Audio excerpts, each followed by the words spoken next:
I can't get any information from anybody. The police, they call Border Patrol. Border Patrol's closed. The hospitals won't answer any questions. He thought it was terrible. Kidnapping children, just grabbing people off the street. He cared about those people. And he knew it was wrong.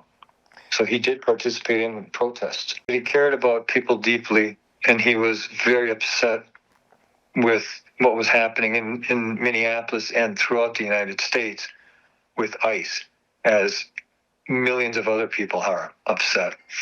We had this discussion with him 2 weeks ago or so, that go ahead and protest, but do not engage, do not do anything stupid, basically. He wouldn't. And he said he knows that. He knew that. He hated that, people were just trashing the land, and he was an outdoorsman. He took his dog everywhere he went.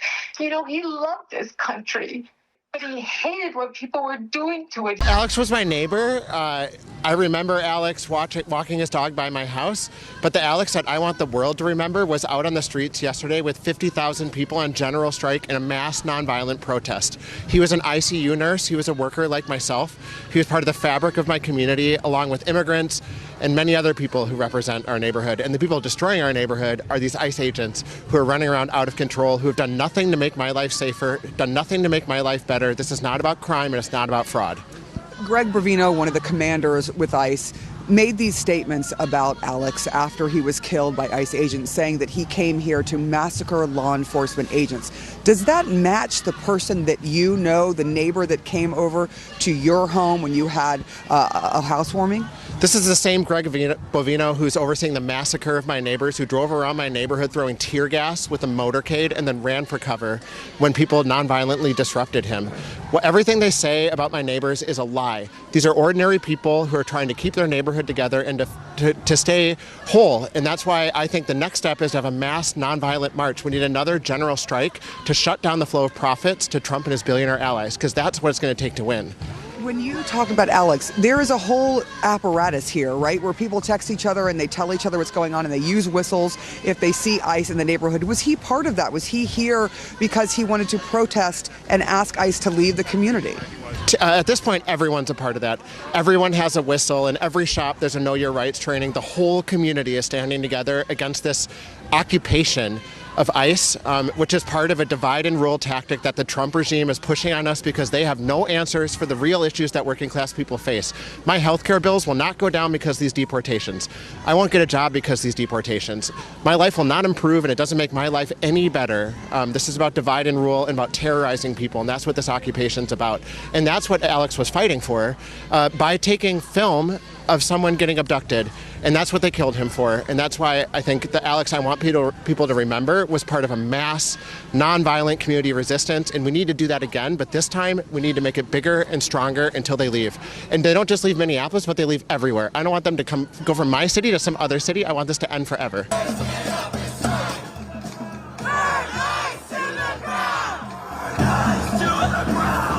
We here marking 1 year. ICE out of LA!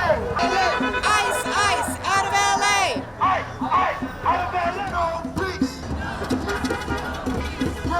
It's good. I mean, it's heartening, but it's still, we need 10 times, 100 times more people. This has to. It's not going to stop unless everybody gets out in the streets.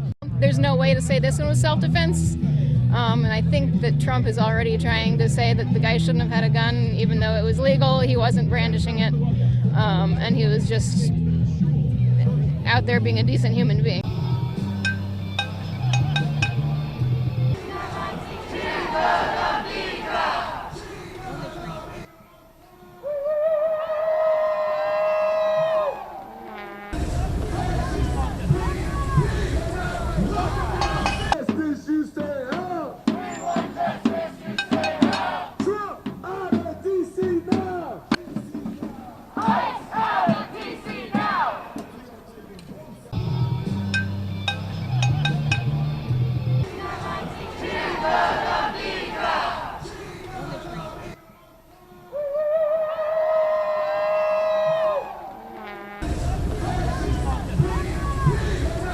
Justice, you stay out. We want justice, you stay out. Trump out of D.C.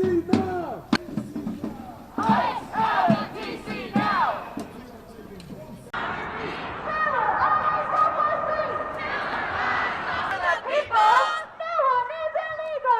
No one is illegal.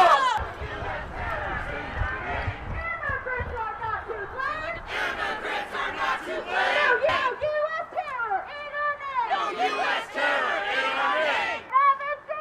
El pueblo unido jamás será vencido. Down with deportation.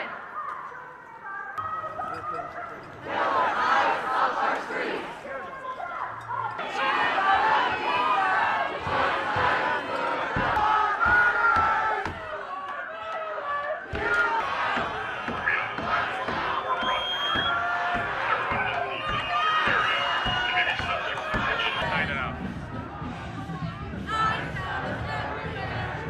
As a nurse, as people who help people and run towards danger and help people in the most vulnerable states, it was absolutely devastating to watch someone be executed.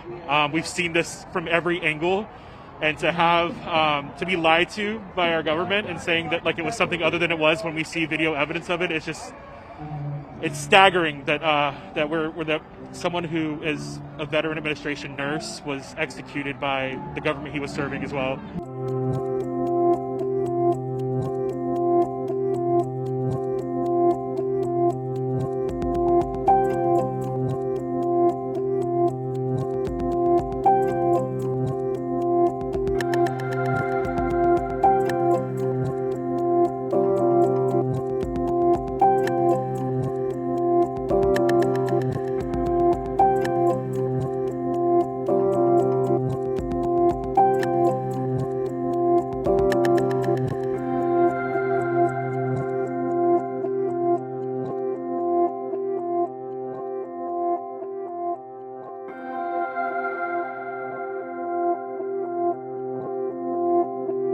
The city of Minneapolis is filing a declaration after today's shooting to encourage the judge to rule on a temporary restraining order on Monday that would grant us immediate relief and would help stop this operation that has been so harmful to the city of Minneapolis. The state of Minnesota has resulted in multiple shootings and tragic deaths. I have formally requested assistance from the National Guard to support the limited number of officers that we have in the Minneapolis Police Department. We have around 600 officers in total. Days off have been canceled. And again, the chaos that we are seeing is caused directly by ICE, Border Control, and this federal administration. Most of the protests that we've seen have remained peaceful. Let's keep it that way. Let's not counter Donald Trump's chaos with our own version of chaos here. I understand that people are angry. I'm angry. I understand that people are experiencing trauma. It makes sense. Our communities have been placed on the very front line, and this has been ongoing now for weeks. It must end. And on the one hand, they are talking about this being an action that is required for safety, and it is doing exactly the opposite. It is creating danger in our state. Chief, I think we've only had 3 homicides in the city this year. Is that right? 2 of them, ICE. 3 homicides. 2 of them were from ICE. And so the relief that we're asking for is stopping this Operation Metro Surge in the immediacy. It's preventing this massive influx of agents that is making it very difficult for us to do our jobs in the city as well as we need to do them. And we need to do regular day law enforcement as well. Yes. And so no matter your background or your ideology, this should be of deep concern for you no matter what town you're in America, because your town could be next. Your liberties, your freedoms could be sacrificed because of what this administration is doing. Our message is really clear and straightforward. We need ICE out of Minnesota. They are not making us more safe. As the tragic killing this morning, as people saw it viscerally on that video, shows us they are making us less safe. This is completely out of whack, completely out of balance, and now 3 people have been shot, 2 resulting in death. 1, Renee Good, mother of 3, and now Alex Preddy, a 37-year-old Minneapolis man, a citizen, also a nurse. Right now, I hope they're listening, and I mostly hope that our Republican colleagues are listening and that they will step in, even if it's behind closed doors. 大家好，我是主播周玉琴。很多的朋友告诉我们，选择原版的太阳星全效克菲尔益生菌，它添加有羽衣甘蓝，健康再加分。而有睡眠困扰的朋友们，赶快选择蓝色包装这一款晚安加强版，绝对是更有感。每日克菲尔，时刻美好 ，Good Feel Good， 请上快点购为健康下单，而且要记得输入推荐代码，有额外的折扣优惠。太阳星全效克菲尔益生菌基础版、晚安加强版，新包装改版，内容不变，抽取更方便。要吃就吃最好的。